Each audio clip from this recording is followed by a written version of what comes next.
Welcome to the HCI family of podcasts. We're your source for personal, professional, and organizational growth and development.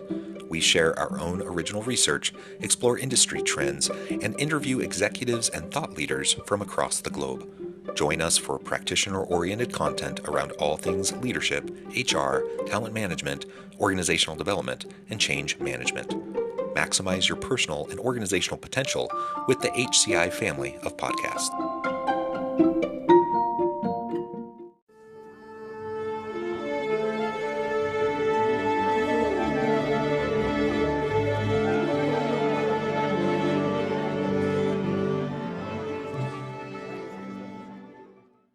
Lisa Guillot, welcome to the conversation today. Hey, John, thanks for having me. It's a pleasure to be with you. You're joining us from the Chicago area. I'm south of Salt Lake City in Utah. And today we're going to be talking about Lisa's recent book, Find Your Clear Vision, a new mindset to create a vibrant personal and professional brand with purpose. I love this topic. I think vision is always important. And I really like exploring how this connects with branding. Oftentimes we talk about consumer branding, we talk about organizational branding, employer branding, etc. We also need to focus on personal branding and make sure that we have clear understanding of what we're even trying to accomplish if we can hope to have a good branding strategy. So this is what we're going to unpack together today. As we get started, I wanted to share Lisa's bio with everybody. Lisa is a certified transformational life and leadership coach and branding expert. She helps her clients find the clear vision and bring it to life through her clear vision framework. Her clients include senior level executives of Fortune 500 entertainment and media companies, leaders in marketing and tech, and ambitious entrepreneurs. And I could say a whole lot more about your background, Lisa, but anything else you would like to highlight by way of your background or personal context before we dive on in? I really appreciate what you said about bringing branding into leadership. I come from a graphic design and branding background. I had a brand studio for a long time. And I noticed when clients were about to launch something, whether it be a website, a book out into the world, launch their company, they got super wobbly and started to throw everything in the way. Like, well, you know what? I don't want to pay for that type of plugin. I don't want that type of paper. Like, maybe we should revisit this, and just started delaying the launch. I originally thought it was the design work, the branding. It wasn't. It was all mindset. Oh. And so after that point, I recognized, oh, it's not me. It's mindset. That's when I started into my personal and professional training as a transformational leadership coach.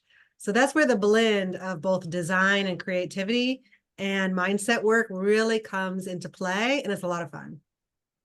Yeah, that's really interesting. And the constant pushing back and delaying, it makes sense that could be, obviously sometimes there are legitimate delays, but oftentimes we do get stuck and we get nervous and we get a little bit scared. And so the mindset of having clarity around what you're trying to accomplish and then having the courage to just put yourself out there, that's a hard thing to do, right? And I imagine that's largely what you're working with clients on is to feel confidence in what their vision is and help them work towards achieving it through their branding strategy. Let's talk a little bit about just the framing of this book. And I always, when I'm talking to authors, I like to learn more about just the process of the book even. And this kind of core question, why this book, why now? There's lots of business books out there. There's a gazillion of them, right? And what is the niche you're trying to tap into, and why is this book important for the audience? Yeah, I think you touched on it a bit, where sometimes there are opportunities to go ahead and launch or not. And a lot of my clients are in the marketing, design, advertising world, so they know how to do this. They know how to launch a product out into the world.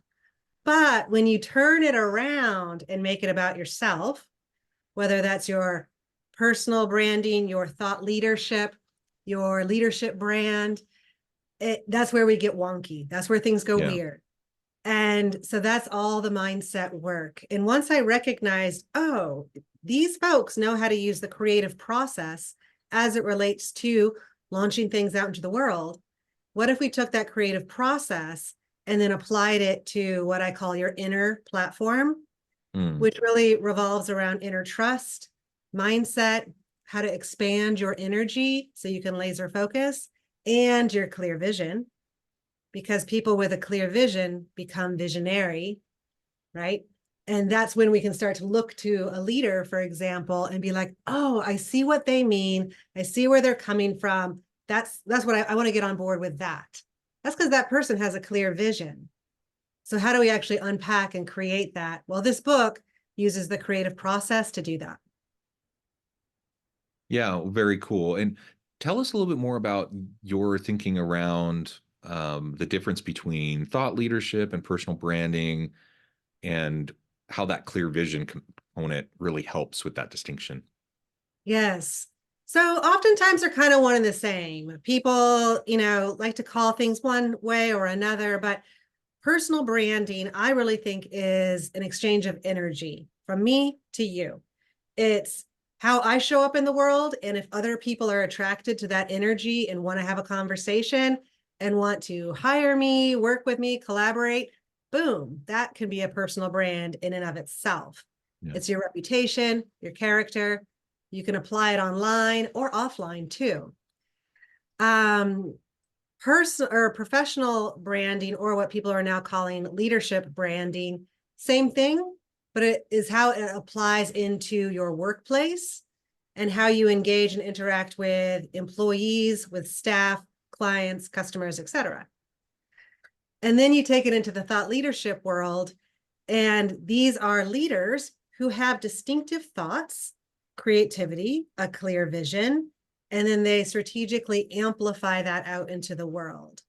And that is to, in essence, I don't want to say boost or promote themselves, but I like to think it really circles around the vision and the message that they want to share versus it being a selfish or, some type of way to just boost about yourself. I'm all about the vision and how that instead reflects out to the world and makes the difference. Yeah, and this is something I struggle with, because I'm heavily engaged in social media platforms, particularly LinkedIn. I put out thought leadership pieces daily. In addition to things like this podcast, I'm publishing articles on a regular basis, putting out other content. And on the one hand, I feel like super self-conscious about it because I'm like me, me, me, me, me. And it's not about me. And I know that, and I don't want it to be about me. And generally speaking, I'm a pretty introverted kind of guy. And so I've always had this thought that, okay, I'm adding value, and so I shouldn't be shy about adding true, meaningful, authentic value to people, and they engage with it or they don't. But I'm always wrestling with that, like self-promotion, Mhm. discomfort, versus value creation and content sharing that's going to help people, and growing an audience so that I can have a bigger reach. Any thoughts on like how to deal with that discomfort? Yeah, I think so many people do. And there's a big difference between being a thought leader versus like a speaking leader, Mm, or the loudest voice in the room. mm, I think a lot of thought leaders are introverted. And a place for us to easily share is online or in an article or in ways like this. Like you and I, we just met, right? But here we are having a conversation that we're going to share out with the world. And I like to look at it, instead of selling or self-promotion, it's sharing. It's the sharing of the idea. And if you want to peel back another layer there, it's really one of those elements of your inner platform, and that is inner trust, trusting yourself and trusting your decisions. And when you're coming from that high, I call it your most vibrant self, your highest self, when you're being your best, that's when you need to make these decisions. That's when you need to press publish. And if you're having the self-doubt, just remember, oh, I'm publishing them because I've already made this decision. mm. Right? We waste so much time second guessing ourselves or getting wishy-washy.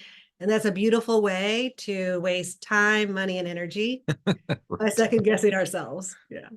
Yeah, I mean, and the truth is, like, there are times that I'll publish an article, and I'll hit that publish button and I'm like nervous about it, but I feel good about it. And then a day later, I notice a typo, or I notice like there's an idea there that didn't quite hit the way I thought it would, or whatever. And so when you have those moments, it can make it all the harder the next time to actually click that publish button. Because then that self-doubt, and you're just thinking, oh, it's not perfect. I need to make sure, like, sit on it longer, make sure that it's perfect. And not to say that you want to put garbage out there, or that you want to put stuff that's sloppy out there. Certainly not. You want to, be professional, and you want to polish your work, etc. But this whole kind of perfectionist kind of mindset that I think a lot of people have really can get in the way. And the truth is, if I hit publish on something, I can go back and fix it. Like if I Yeah. find a problem, I can pull it down, I can fix it, I can put it back up, and it's not that big of a deal, really. And same thing with the podcast episodes. If I realize something later, I can pull it down, I can edit it a little bit more, put it back up. No big deal, really, in the grand scheme of things. Yet that concern around, how is this going to be received, can really paralyze people. Mhm. And to a certain extent, I suppose that's healthy. You want to put your best foot forward, but I think a lot of people tend to get stuck, and they tend to sit on things way too long. Yeah. Thoughts on that, or like experience with that? The like first line on my back cover says, "You're stuck. You have been for a while." Right? I think you nailed it. It's like we get paralyzed. We start to doubt ourselves because in the past I made a spelling error or this and that. I call myself a recovering perfectionist, like to the nines. As a graphic designer, I was paid to be perfect, find the perfect color, the perfect tagline, place the perfect pixel in the perfect place, make sure every single button works. And that perfectionism just followed me all over into all areas of my life, which is, again, a beautiful way to not launch, to continually polish all your work, to not share, and to basically go crazy in your own head. So again, I think as a mindset coach, I will actually ask my clients, like, what is the most cringe-worthy thing you could imagine happening to you if you made a spelling error, right? The world is not going to collapse. You are not going to die. There is no emergency, but we actually practice showing up imperfectly. And it can show up in 100 different ways. Like one client, not even related to thought leadership, but she actually is a thought leader. And we were working on her showing up on LinkedIn daily. But one of her greatest fears was going to a potluck because she did not know what other people put into their food. She wanted to control all of the ingredients that was going into her food. And so a potluck was like a nightmare to her. And so it was just a great metaphor. Well, then how does that show up when all these ingredients of all these people out there on LinkedIn are there to sabotage you? you know? Oftentimes how you are in one area of your life shows up in other spaces. And I would just offer, notice how much time and energy and money we're wasting, kind of spiraling in what I call your paradox pattern, right? If your pattern is, I polish everything until it's perfect, which takes me an additional 3 hours, Right. cool, right? Like if that's the choice you want to make, cool. But once you recognize it, then you're going to notice, oh, I'm doing that because I'm trying to be perfect. Yeah. And I'm all about iteration too. And sometimes I think we're all building the plane while we fly it. And so there's always imperfections. There's always learning that's occurring. There's always adjustments or changes you're going to make. Like, I don't think there's almost anything that I put out there that if I revisit it a month later, that I'm not going to think, oh, that's, I would have changed this, or I would, like, that's just the way it is. But if you're consistent, you're able to iterate over time in rapid fashion. And you don't get that iteration if you're sitting on things for a long time. And the reality is you're sitting on it because in part you're fearful of making mistakes or how it's going to be received. But once you get it perfect the way you think it's perfect, guess what? There's still like people are still going to poke holes in it at times, or they're, take issue with something or whatever, or you're still going to realize, oh, there's a better way I could have said that. That's still going to happen. It's always still going to happen. So, not getting too stuck, I think is really key, and just getting in a regular practice. Like I was talking with an artist recently a year or so ago. He's a local painter, and he's prolific. Like he has his stuff everywhere, and he has some really pretty high profile things, but he's prolific. He just puts out so much. It's kind of like Monet and the water lily paintings, right? Like he's just like he's in the habit of painting daily, and he's very systematic about it. And he knows that a lot of times what he produces isn't the greatest, but because he's in that habit, in that pattern, and because he's not scared to share what he's created, those gems do emerge. And it's not every day, it's not even every week, but every so often there's something that's inspired, right? And there's something that is just Exactly. extra Yes. extraordinary, right? And I feel much the same way about my writing. Like there's I think all of what I do adds value, otherwise I wouldn't do it. But I admit, like, sometimes I think things are a little bit more pedestrian. Other times I'm thinking, oh, that is a really, really great insight, great idea, something I'm really excited to share.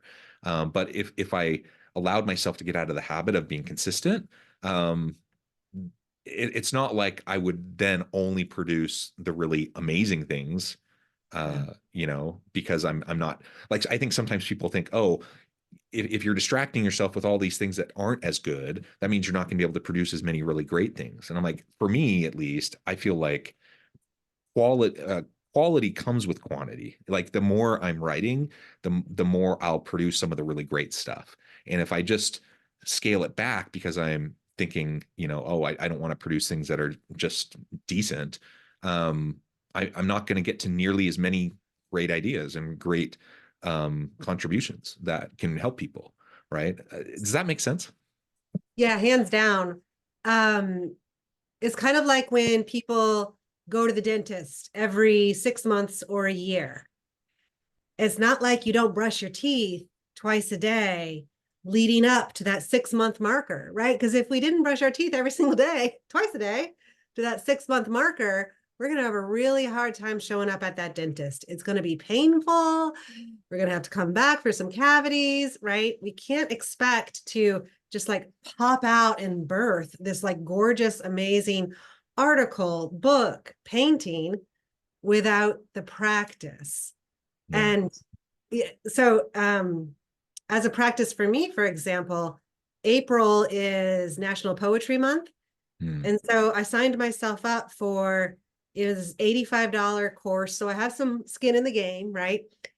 For $85, I'm supposed to write 30 poems in 30 days. Mm. Am I a great poet? No, not at all.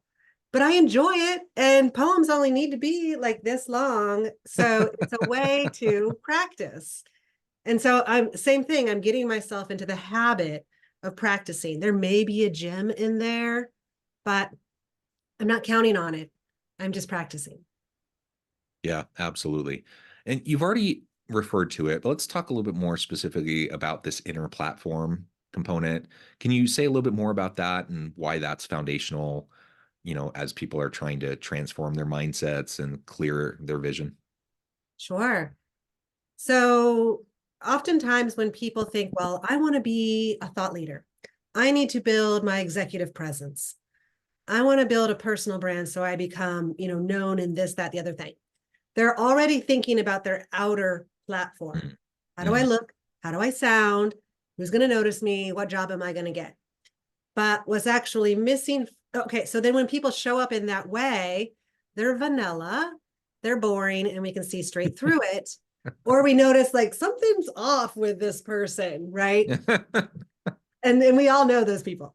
So instead, if we look at your inner platform first, like that's got to be straight. So as a transformational leadership coach, there's a formula to transformational leadership, but I have actually updated it and applied the creative process to it. So now I was talking about inner trust, right? You got to Yeah. trust yourself and your decisions. And when you trust yourself, then you become somebody on the outer platform who is trustworthy. When in your inner platform, you're working on your mindset and your self-awareness, that most high, vibrant, self. When you're self-aware of what you're saying and you can read a room, then you bring in creativity, authenticity, your voice, and your message. Then there's two other pieces to this inner platform. The third piece is your expanded energy. So this really comes down to rituals and habits. Everybody loves talking about habits. I think it's really boring. Like, I don't need another habit, right? Like, but call it a ritual and it sounds a lot more fun. So adding rituals to expand your personal energy is going to inspire you, right? I have clients who, again, work in the creative industry. One creative director tells me he gets his best ideas when he's in the sauna. And they make $1 million decisions for $1 million franchises. And my guess is that his boss is going to say, cool, go spend some time in a sauna, not up here on the 10th floor, right? Yeah. So finding ways to expand your energy is then going to allow you to clearly communicate who you are, your transformational leadership, how you want to show up, how your best ideas come to life. And then finally, that last piece is your clear vision, right? And clear vision is an acronym that you can go step by step in the book and actually download these worksheets on my website as well to take you through to find your clear vision. When you find your clear vision and you are so locked into that moment, you can clarify that, you can speak to it, you really own it, then you can move from your outer platform to, your inner platform to your outer platform. And that's where the visionary shows up. Because you are so locked down, solid, you've already done all the inner work. That's when you can launch with ease. Yeah. Yeah. Launching with ease, not because it's easy, but because you have the confidence, you have the inner confidence, and because you have the alignment and because you believe in what you're doing. I think that's an important distinction. Like nobody's suggesting that anything we're talking about is easy. It takes work. That's why people like you coach and support people in doing this work, because it's hard. Like if it wasn't hard, everyone could do it no problem. But it is, and lots of people have imposter syndrome, self-doubt, constant second guessing themselves. That inner work that you're talking about is really, really essential, and it's hard too.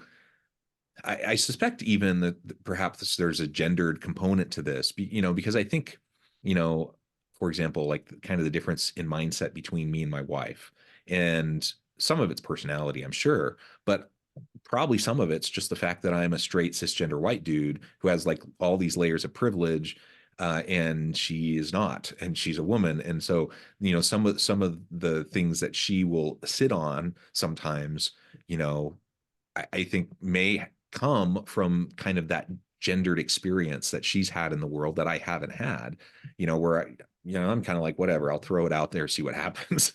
Yeah. And I don't know if you've experienced that either, with kind of this gendered component, or maybe that's an overstatement. I don't know.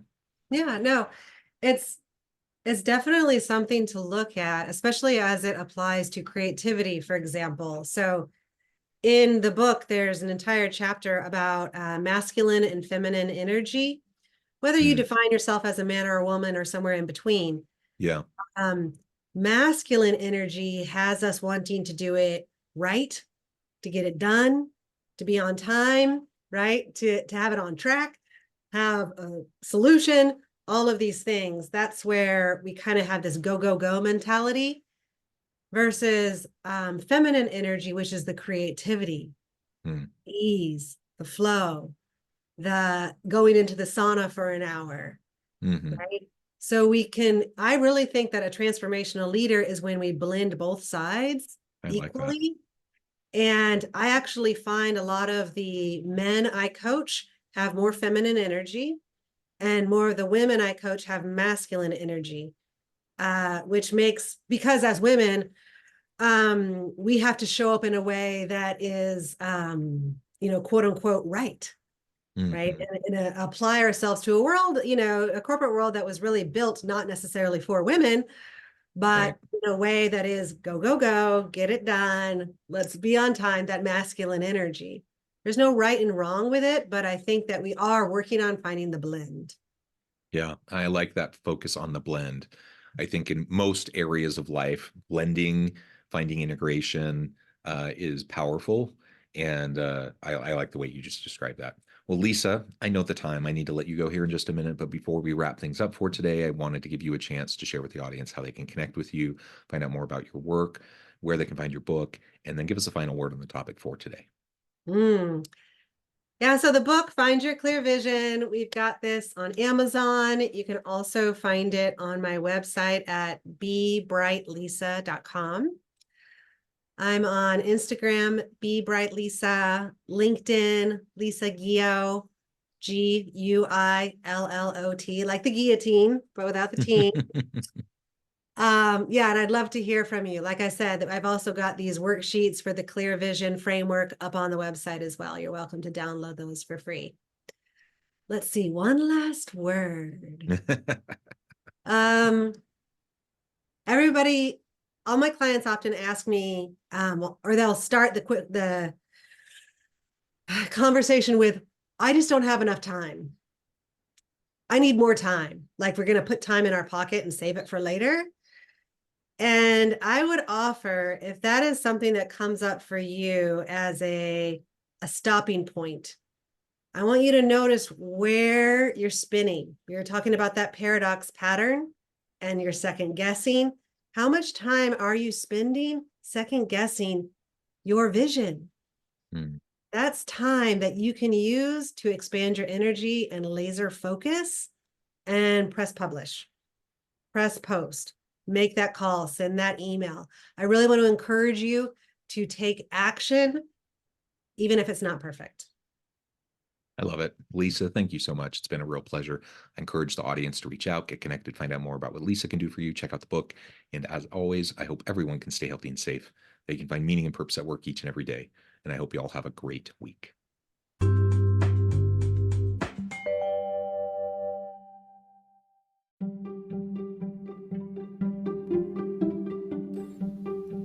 Thanks for joining us for this episode of the podcast. We hope you stay healthy and safe, and please join us again soon.